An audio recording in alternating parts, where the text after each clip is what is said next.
Welcome to Pieces for My Puzzle. I'm your host, Nikki Ship, and I'm excited to be sharing with you my life with a son on the spectrum. This podcast is for anyone who is looking for quick tips and perspective, but most of all, for hope and inspiration. So sit back, relax, and let's put the pieces together.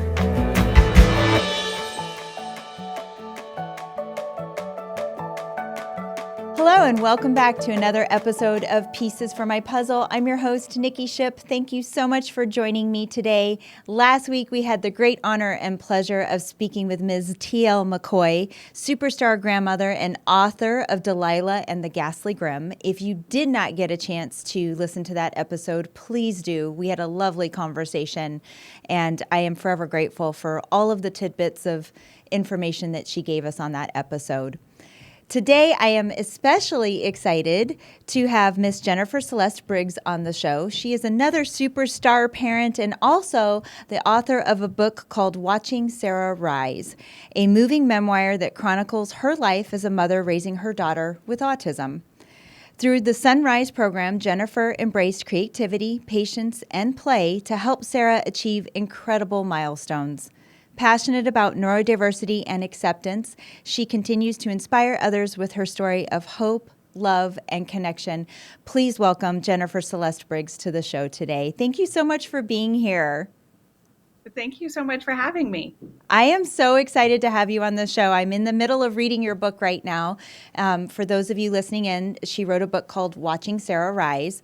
I cannot wait to delve into some of this book with you. But first of all, I would love for you to start off by telling our audience a little bit about your story, about your book, and what compelled you to write Watching Sarah Rise. Yeah, so the story, I guess, started with Sarah being born and realizing that she was not the typical baby, and seeing, we'd do play dates and her peers were doing things like rolling over or lifting their head when they were lying down, and she was not. So very early, we knew that something was a little different, but it took a long time to get answers, and we did lots of tests, and we had lots of therapists coming to the house to try to help her learn to roll over, learn to sit up. We had a physical therapist, an occupational therapist. Eventually, we had a speech therapist. We had a nutritionist coming to weigh her every 2 weeks because she had been diagnosed as failure to thrive. That was before she was 1 year old. Yeah. Probably around age 8 or 9 months that she was diagnosed as failure to thrive, which means that the medical community does not think your child is gaining weight fast enough, and they are worried. So they were considering a feeding tube for Sarah, which I really, really, really didn't want. And I worked my butt off to get her to gain enough weight. So I was really in survival mode for those early years. Yeah. But gradually she did learn to roll over, crawl, sit by herself, walk. She walked at age 3, just to give you a sense of like where those milestones were compared to most typical kids are walking either before age 1 or at age 1. And then eating was getting easier, but honestly, we were still giving her ice cream anytime she would want it because a calorie is a calorie, go for it. Yeah.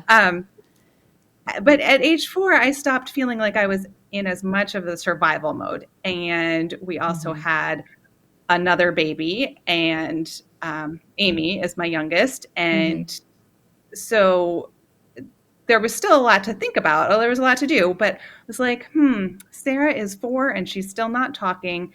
I wonder if there's more we can do. And I had heard about the Sunrise program when I was in college. I read the book by Barry Neil Kaufman called Sunrise, and I thought it was amazing.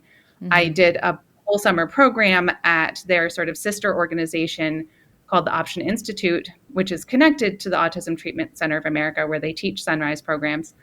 So I had known about it, but I just really didn't think that it was for me or that I could do it. I was so overwhelmed in those first few years. Yeah. But at age 4, I was a little less overwhelmed and also still very determined to help Sarah of like, okay, what can I do? What more can we try? Maybe if we run a Sunrise program for her, maybe it'll help with the eating, and then she'll get enough nutrition, like really serious nutrition, that then she will speak more or start to speak or something. I just wanted to try anything. So it was a big undertaking to even arrange to go up to Massachusetts. Now you can do the training online, but at that time, this was in 2007, there was no online training. No. And I Yeah. had to go away for a week without Sarah. So my sister-in-law flew across the country to take care of Sarah and help my husband, who was working his full-time job. And my mom came from Philadelphia up to Massachusetts to help take care of Amy while I was in class. And on my breaks, I would run in and nurse her and then go back to class. And in that week, I felt like my whole life just started to feel more hopeful because I had been feeling so guilty, as if only I did more, Yeah. Sarah would be in a different place. Or if only I hadn't done, I don't even know what. I just felt like it was all my responsibility. And yet that also, I think, got in the way of my being creative. Although, I Yeah. mean, I was very creative and very determined. But I think Yeah. sometimes I would just be sitting in front of the TV because it was like, I'm so overwhelmed. I can't Yeah. even think what to do next. And if Sarah doesn't want to practice the things that the physical therapist said to do, well, how do I Yeah. force her? And then during the Which makes me training, emotional to hear because I know what that feels like. Like that level yes, of you're overwhelmed, you're exhausted, you know, you're feeling all these emotions and you're like, I feel like I just can't do enough to get headway on how to help my child. And it's such a daunting feeling. And then, like you said, you like I'm a creative person by nature too, but like I just felt like I had no creative ability whatsoever. Like it just everything was just being siphoned out of me at that point. that's So right. I That's completely right. understand what you're describing. Yeah, I'm sorry. Go ahead. So you were Yeah, saying, no, I mean, it's like you're pressing the gas and you're pressing the brake at the same time yeah, when you're yeah, that's a great unable, description. you're feeling really guilty about it. And like, Yeah. anyway, so when I went up to Massachusetts for the training, suddenly I'm in a room full of other people who are dealing with very similar situations. They're also probably all feeling guilty about it. But we talked about all those feelings. We talked about our kids and our desire to just love them, but this feeling almost like that we weren't supposed to just love them exactly as they Mm-hmm. were. So we were giving ourselves permission to just love Mm-hmm. them exactly as they were, to not need them to be any different, to stop feeling guilty like it was our fault or our responsibility to get them to be anywhere different than where they were. Mm-hmm. And learning all these tools to actually start helping them go beyond where they were, but without needing it, just wanting it. So I Mm-hmm. could want the world for Sarah. I could want her to talk. I just didn't need it for my happiness anymore. And I Right. learned how to work with her one on one, how to notice when she was not available Mm-hmm. for my input, and how to notice when she was available, and then how to build on that, how to give her really tiny little things that she could take in and sort of mentally digest without it being overwhelming. I learned Mm-hmm. how to set up a dedicated playroom that would not be overwhelming. It would get rid of distractions for both of us, but it would have important toys that could be used as tools to connect with her. And then, you know, Mm-hmm. a lot based on what she was interested in, but also what are toys that you could do anything with? Like Right. a scarf can be a lot of different things. Blocks you can do lots of different things with. But we put the toys up high. So she had to communicate in some way to get them. And I would Mm-hmm. be extremely helpful and user friendly. If she did anything to indicate she wanted something, I would hop up immediately to get it. Mm-hmm. And then the third thing I learned was how to find volunteers, because if I was going to run a full-time program, which is what I wanted to do, then I was going to need help and how to Mm-hmm. train those volunteers. And Yeah. I came back from that week of training feeling like all these bricks of guilt had just fallen off of my shoulders. And I knew this was a big thing, but I also felt like, okay, I have this notebook filled with notes about what to do. What are the steps? And as soon as I got back, I started interacting with Sarah differently. Before I even had Mm-hmm. a room, before I had volunteers, before I had anything, I just started asking her for language differently. And her Mm-hmm. language started coming immediately. And that was so exciting. And that just gave me this new energy and determination of, oh my goodness, I think this Yeah. might actually work and help her. And so we were in the process of moving to a new house. So that took a couple months before I was Yeah. ready to set up a room.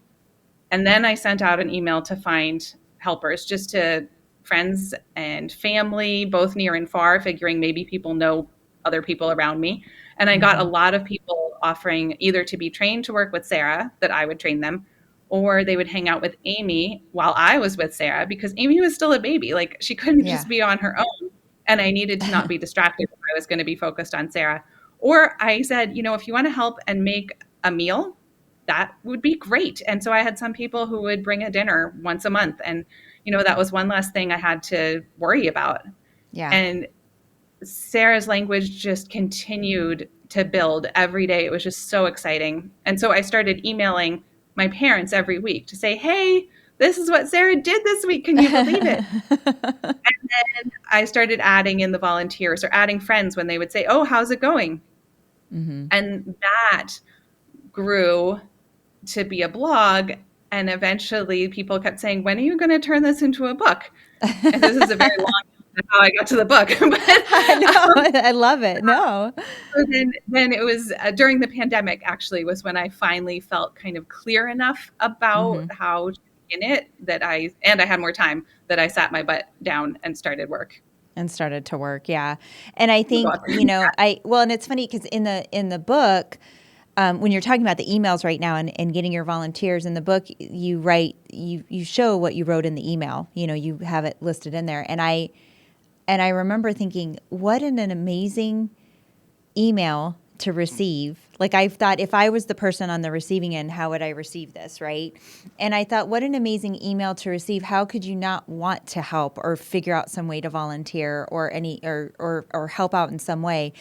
I also love the fact that you were transparent about just saying, I need some more support. I need some more help, because I think sometimes that's hard for us as parents or as adults to do in general, is to ask for help. I know it was one of my biggest hangups. And hearing that she was hitting those milestones, I'm sure made you just feel like you wanted to keep going, but you knew that you just couldn't do it solely all on your own, So I love that you had this outreach campaign to find volunteers. And it seems like it was such a beautiful, wonderful collection of people. The way you described them in the book and stuff, they just seemed like they were these beautiful, wonderful people that were surrounding you guys, helping to just support while you were helping to basically help Sarah rise, right? And that's why I was like, I can't tell you how many times your book brings me to tears, because I relate so much to how you feel in this book. And I think that you offer so much hope and inspiration to a lot of other parents out there. But it's interesting because I think that's one of the biggest things is asking for help, is being okay to ask for help. Yeah. And it's interesting because before deciding to run the Sunrise program, which we called Sarah Rise, I was asking for help. Mm-hmm. I was trying to do it all by myself. I had mom groups that I would go be part of, and we had an occasional sitter, but it wasn't really working out. And I think because in that way, I would have felt like it was help for me. Mm-hmm. Whereas as soon as I was running the program, this was help for Sarah. Forget me. This was to change her life. And of course it changed my life and helped me too. But it was so much more than just me asking someone to come babysit her and make sure that she was safe. And I think that made it so easy to ask. And I felt so excited about what we were doing. And then the volunteers felt so excited to be part of it. Yeah. The connections. The connections alone that were formulated, the way you describe how these connections formed even with your volunteers and with Sarah and the volunteers with Amy and even volunteers with you, like the connections that you guys all formulated as a family, even with your husband, I can't imagine how gratifying that must have felt for you guys too, to feel, you feel loved, you feel supported. And then that's another fuel, if you will, to make you keep going. It's aside from seeing her progress, because I know the second Drayson called me mom, because they told me that there might be a possibility that Drayson never speaks, right? The first time he called me mom, it was it fueled me in a way that I was like, we got this. It just made me want to keep going. So I would think in some ways too that your volunteers just gave you guys that push to want to keep going. That's right. I often felt because I still struggled along the way, even when we had tons of help, I would still have times where I just felt like, I just can't do it. I'm running on fumes, or I'm feeling like a terrible mom, or whatever it is. But I had this sense and I still have it now, honestly, because I'm still writing once a week and I have loyal readers, that it was as if I kind Yeah. of fell apart emotionally, there is this net, and Yes. they will catch me, and they Yeah. will remind me of who I am and that I am a good mom, even if I have times of losing my temper, or even if I have times where I'm just shoving the kids in front of the TV and whatever it is, which honestly I still Right. do. But Yeah. Giving yeah, yourself the grace. Yeah. yeah, yeah, Mm. and to feel so supported, it was incredible. It was often hard to fully accept and believe, like, "What do Yeah. you mean? All Yeah. of you wonderful people really want to keep coming to my house once a week, multiple times a week, and giving your full creative, loving Yeah. attention. Oh my goodness, this is Yeah. incredible." But Yeah. they truly loved it, and it was life-changing for many of them. It influenced what careers they decided to go into or how they thought about themselves, which Yeah. I think that's been a big thing for me too, is realizing, wait, if I love Sarah just as she is, imperfections and And all, then all. maybe Yeah. could I be a little bit kinder to myself with my imperfections? Maybe. Yeah. Maybe. But yeah, Still working on but I it. think, and I say this all the time, Drayson has taught me things that I would have never have learned if it hadn't been from him. I think sometimes our kids teach us things in very extraordinary ways. And almost like those epiphany moments. And we call in our house, we have moments of belief. That's what we call it every time Drayson hits a milestone or has a little, celebration, because we celebrate everything. I mean, Yes. he gets dressed on his own and I'm like, yay! Like, I'm ecstatic. But it's like the level of celebration and celebrating those little things has made such a big difference for me personally than, some of the bigger things that we worry about in life, and sometimes I think it's a perspective that we have that not everybody gets to see. And I think that that's a huge blessing that we have, especially with our children. You talk about the Sunrise program. And so for our listeners today that might not understand or know what the Sunrise program is, can you talk a little bit more about that as well?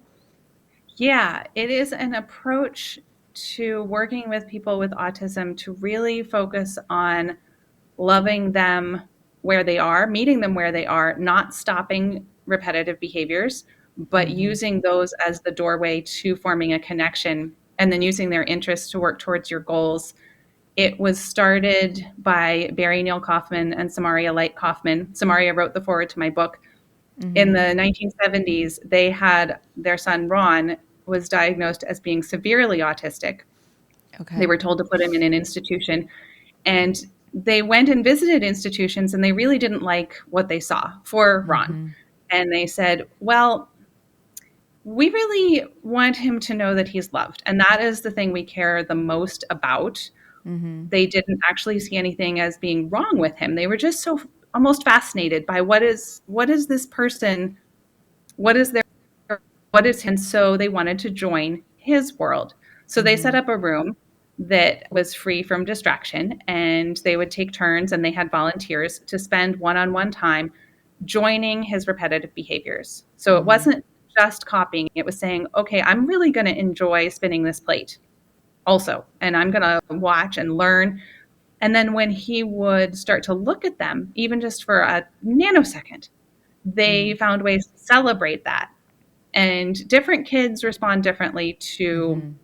how you celebrate. Sarah loves big over the top stuff. Some kids don't. And so then you have to Yeah. figure out a quiet way.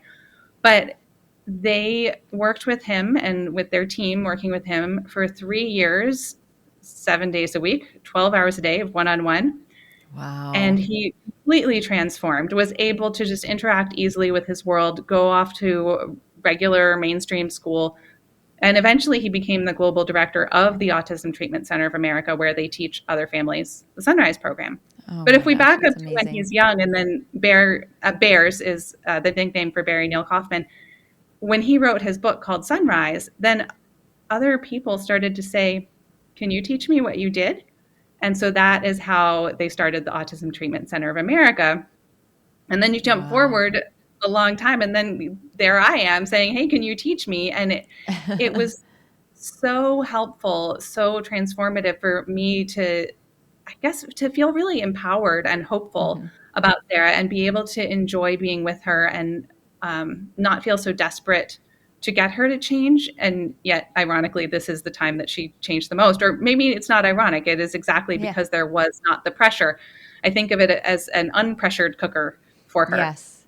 Yeah. And then I That's a wanted to great write the book description.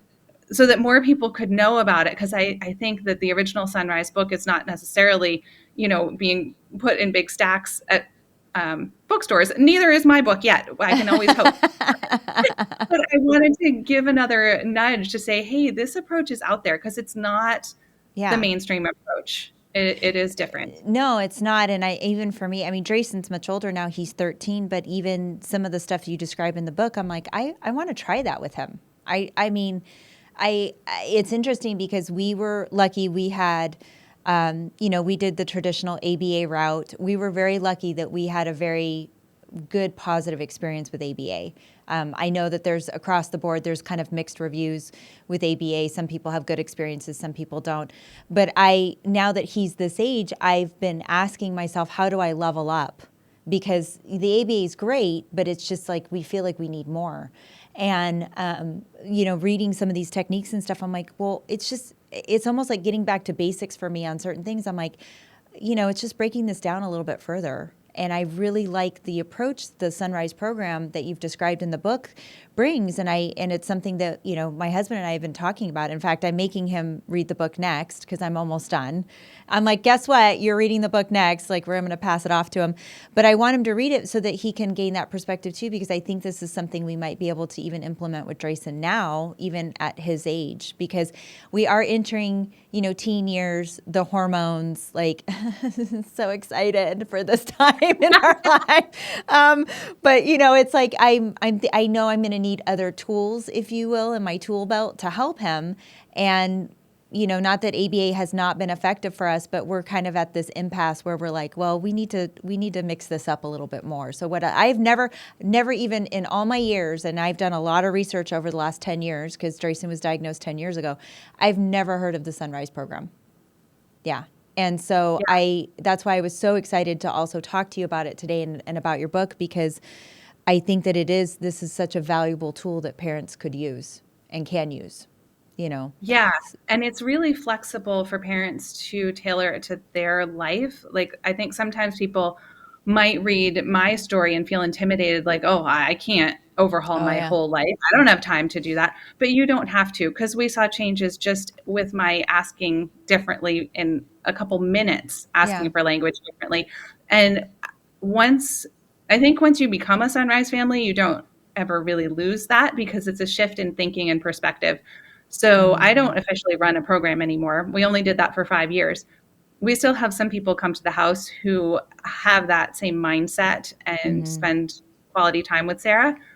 But a lot of it is just in my way of thinking of like, oh, if she wants to talk about her bus driver for the millionth time today of how much she misses him, we're going to talk about that.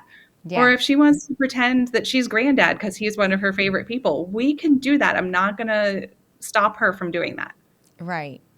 And I think it's great that you've given her the feeling of safety and courage to be able to do that. I think that's the other thing is sometimes now I see Drayson kind of questioning his confidence, and I want him to feel good and confident when he's going into scenarios. And I know that that's going to be a struggle for him. So I love how the Sunrise program kind of cultivates that. There's a lot more nurturing to it. And I do feel like now that we're kind of, like you said, at first in the beginning, I couldn't even think about anything else. I was just in survival mode, throwing everything I could. Now I feel like I'm calmer and I can actually look at it and go, okay, what else can we do? And actually really feel like I'm formulating that connection with my son too, because I've had some beautiful, wonderful moments with my son that I thought I was never going to get to have.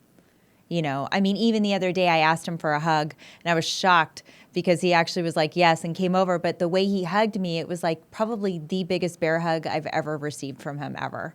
And he has no idea what that meant to me because I try to not make a big deal out of it. He's one of those kids that, like, if I start to make a big deal, he's like, Mom, stop it. Like he doesn't want, so embarrassing. Like, stop it, mom. But so I was like, thank you so much. And so what do? I'm so excited. I go upstairs and cry. Like I go upstairs and I go upstairs and cry, and I do this like little happy dance, but I don't show it all the time to him because I know that bothers him. But at the same time, I tell him, I appreciate you so much. Thank you. I love you so much. Thank you for doing that. Thank you for giving me, thank you for allowing me to receive that from you. But I think that it's interesting. Like I said, a lot of these concepts that you're bringing up, I'm like, it does seem so much more simple. Like, I think we overthink things is what I'm trying to say. I think we get in our heads, we overthink things. The way you describe it, the simplicity of it, it's like, that's really? Like, that's it? Like, that can't possibly be how it works. That can't possibly be, and I think you put it perfectly. Some people look at this and go, oh, well, I could never do what you did. Well, no, I'm not. That's not it, though. But even the little that you can do is going to make such a big difference, and I think that your book is hugely inspirational to me. And I hope you know that, because we're going to probably start looking at our own Sunrise program or an implementation in some way, shape, or form of things that we can do in our house, because it's opening up that door. And that's what I want, And I think that's what every parent wants. You know what I mean? I think there's an online training coming up this month. Oh, okay. Well, that's good to know. I might have to. So, and that was going to be my next question. Like, so for parents that are interested in learning about Sunrise, like now they can do online. They don't necessarily have to fly to Massachusetts, but like, so do they offer, can anybody take this course, or like, can parents register? Like, how does this work for Sunrise program? So it is mostly parents that do the training, and anyone can sign up to do it. And they have financial aid for people who might need that. I believe that the Sunrise program startup training is now something, I think you can either choose whether you're doing sort of like a live Zoom class. I'm not completely sure about that, or you're paging through informational slides at your own rate. And then there are 2 other courses that you can also do. And I think you have to go to the Autism Treatment Center of America website and just check, if you want to find out, when is there an online training? When is there an in-person? What are the materials?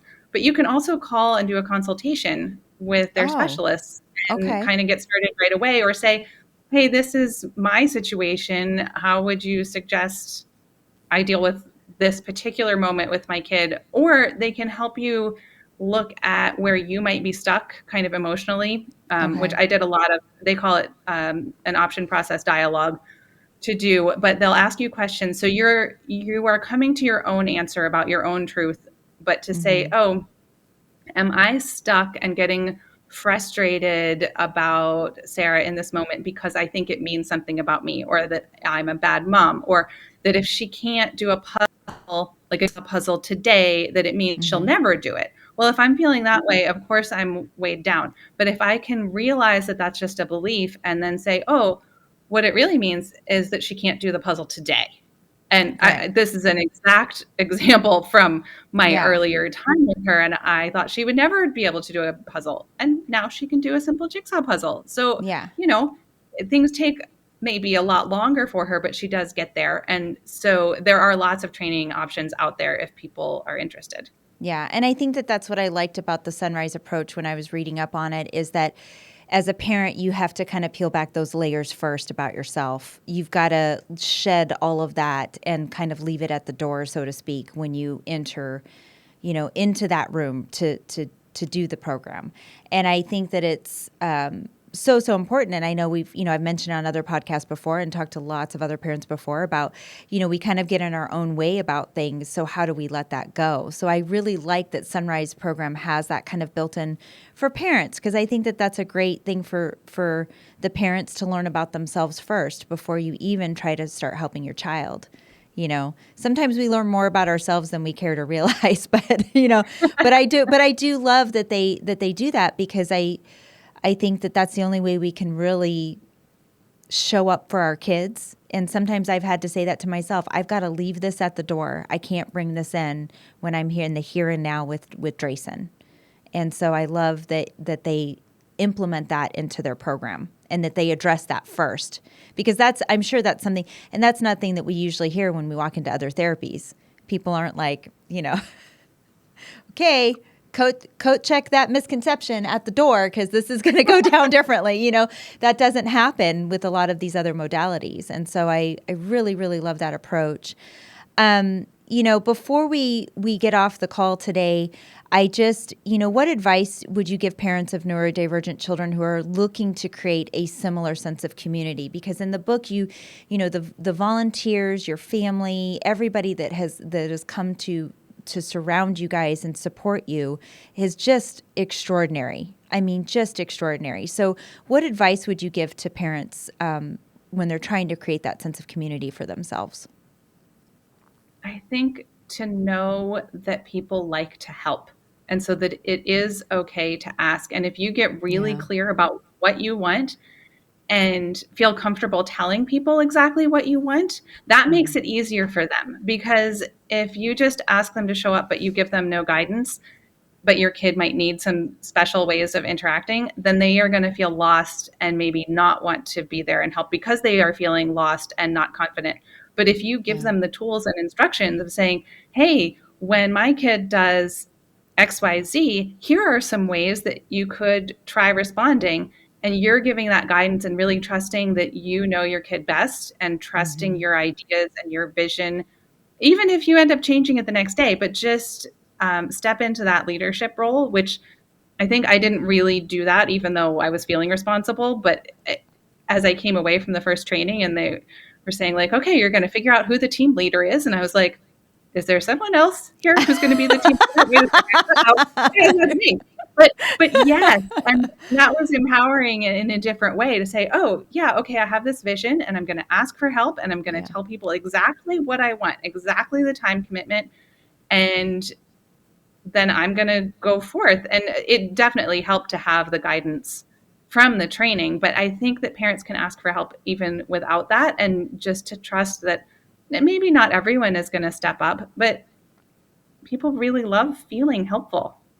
Yeah, and I think you bring up a great point with that, is that, I mean, I know I enjoy helping other people besides just, my son. I enjoy helping people. And I think you bring a great, great point that there are people out there that just genuinely like to help. And I think it's finding those people. I know we've been really lucky with our care team and our support team, that the tribe that we have, but that came with, formulating those connections as well. So I think that's, and because they wanted to help. But you're right, that was the core of what they wanted to do. And now that you say that, I never really thought of it that way until just now. So it's a very interesting point. For those of you listening today, I will be posting all of the details on how you can get a hold of Jennifer if you'd like to, or even how you can get a copy of your own book, Watching Sarah Rise. Like I said, if you're looking for a good book to read, I highly, highly recommend this book. It's been hugely inspirational for me. I'm still in progress. I'm almost done with it, so I can't wait to give you a full report back on the book when I'm done, Jenny. But I just want to tell you again, thank you so much for being on the show. I value your expertise and your time and your energy. Thank you again. Thank you so much for having me. Absolutely. This concludes our episode for today. If you have questions, comments, or even a show topic that you would like to hear about, please feel free to send me an email at info@piecesformypuzzle.com. I'd love to hear from you.